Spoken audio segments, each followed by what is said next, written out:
Craig's stuff is definitely not for kids. I curse a lot.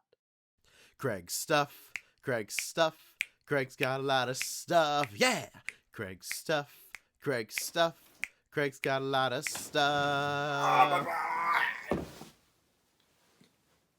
Hey everybody, and welcome to another episode of Craig's Stuff. My name is Craig, and this is some of my stuff. Today we are taking a look at the Power Rangers Lightning Collection Ranger Slayer action figure. Very excited for this one. I read the Boom comic books, and this is a character from that. It's, I believe, an alternate universe version of Kimberly as the Pink Ranger. Some stuff happens, and she's... I don't think she's evil. I think she's part of the good team. I don't think she was in it for very long when I was reading it when I stopped reading it. Because I stopped reading it before Shattered Grid, like right at Shattered Grid. She was in it, but like right when Shattered Grid hit, I was just like, eh, and that's when I stopped reading it. Anywho, let's take a look at the packaging here. This is the standard Power Rangers Lightning Collection packaging. You have the picture displayed here, and it continues on to the side. Figure displayed nicely there. Picture there. It's just pink on the top, some stuff on the bottom, and there is the figure displayed nicely on the back. And alrighty, how about we just pop this sucker open? Alrighty, here she is out of the package, and I already like this figure a lot. This thing looks awesome. I love the designs for these alternate universe Rangers. They're just so cool. Between her and Drakon, I mean, they're just so cool. So before we take a look at her, we have to take a look at her accessories. She comes with a fair amount.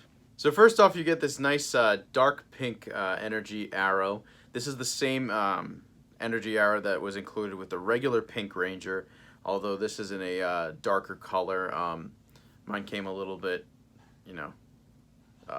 warped, but this kind of always happens with stuff like this. Luckily, they're pliable. If you can always kind of bend it back into shape, so that's great. Then you also get this like triple shot arrow effect. You can have her holding it, making it look like she's gonna shoot 3 arrows. That's very, very cool. Then of course you get the bow, which looks like it has some pieces here. It looks like you can actually plug the arrows. You can, look at that. So you can actually plug the arrows into the side of the bow. That's awesome. So that way the arrows don't fall out, and you don't necessarily have to have her holding.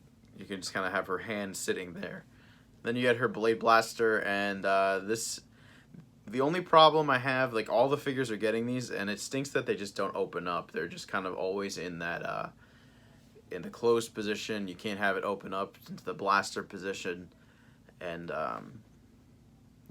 that kind of stinks. I mean, they don't need to open up. They could have just included a second one.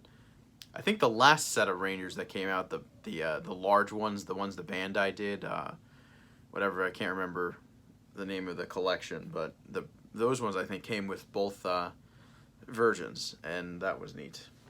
And then last, you get 2 additional hands. You get one right hand where her hand is just flat like that, and then one left hand with a fist. So now let's take a closer look at the Ranger Slayer. Alrighty, so here's the Ranger Slayer, and she looks really, really awesome. There's a lot of paint detail on this figure, a lot of sculpted detail, and I'm just really, really happy with this one.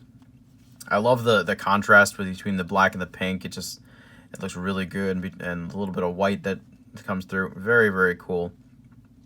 It's definitely not perfect. There's plenty of there's flaws. These figures don't have the smoothest paint apps. Obviously, you can see here on the belt, it's not even completely painted. This is supposed to be silver all the way around, and it's not. But the figures at these price points, I tend to give a bit more leniency, especially because the overall sculpt and everything looks so nice that small paint problems is not the worst thing.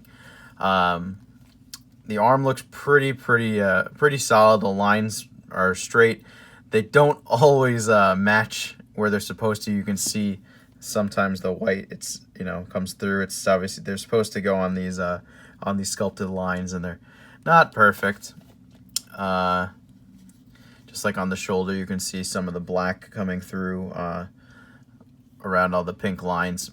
Again, not perfect. The diamonds look pretty solid. They're not, again, not perfect, but I'm very much okay with it. The cape is made of like a nice pliable material that just sits on her shoulders, so it can just come off. The helmet looks pretty good. Probably the best paintwork, I think, is probably on the helmet. And you can see, I really like is they use that different plastic here for like the helmet. It, you know, it gives it that almost like, you know, like it looks like a visor, and that's what it's supposed to be. So the sculpt overall is really good. I like what they do with this line. I like how they all, you know, obviously they're all going to look very similar and use similar sculpts, but they do, you know, this one has a special arm, and the hands are different, and I think these new leg pads are probably just sculpted over. But I like this a lot. And like all the Power Ranger figures, she's got her holster there, which you can always put your blade blaster. Fits right in there, like that. All right, so now let's talk about the articulation. We'll put the cape back on just because, you know, since it's going to be on, you're going to want to see if that hinders any articulation. Let's see. So head goes a little bit down, not so far up. These helmets are very kind of bulky. Not really any side-to-side tilt, tiny bit.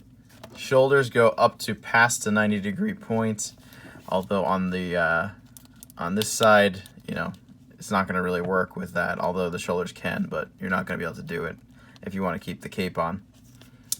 You have a single jointed elbow. You have that nice interior butterfly joint there, which is great. There's no upper bicep cut, but, you know, this spins very nicely there. You have back and forth with the wrists, and it goes pretty far both ways, and obviously it goes all the way around. You have a pretty decent ab crunch. It goes that far back and that far forward. It crunches at the top portion and the lower portion, but she only spins at the upper torso area, which is great because you don't actually get any paint breaks. So legs kicks out that far. Doesn't really go back, but if you pull it back, it just kind of goes this direction. Her butt just gets in the way. They just got to use that soft material for the butts. I always say that. Needs soft butts. You have the upper thigh cut, which is actually hidden pretty well by the armor there. So you spin it, and obviously you're going to tell that way, but if you only spin a little bit, you're not going to know at all. She gets pretty nice splits. She has double jointed knees that goes about that far. Now the foot spins actually right up at this point at the upper ankle.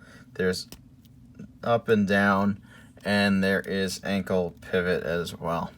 All right, so I am very, very happy with this figure, and it really makes me think, why can the Marvel Legends line not be as solid as this one? The Power Rangers line isn't super deep in yet, but these figures have been fantastic. They're just so much better than most of the Marvel Legends you get. Occasionally we'll get a really solid Marvel Legend, but most of the ones they put out during the year are pretty half-assed. Whatever. I shouldn't be talking about Marvel Legends. This is a video about this figure. But anywho's, I really like this figure. Make sure you pick this one up if you're a Power Ranger fan. It is awesome. Only, you know, $20. It's fantastic. All right, I guess that's it. Make sure you like, comment, and subscribe. I post new videos every Friday at noon. Check out my Instagram and Twitter, both at Craig Stuff. I will see you guys next time. Later.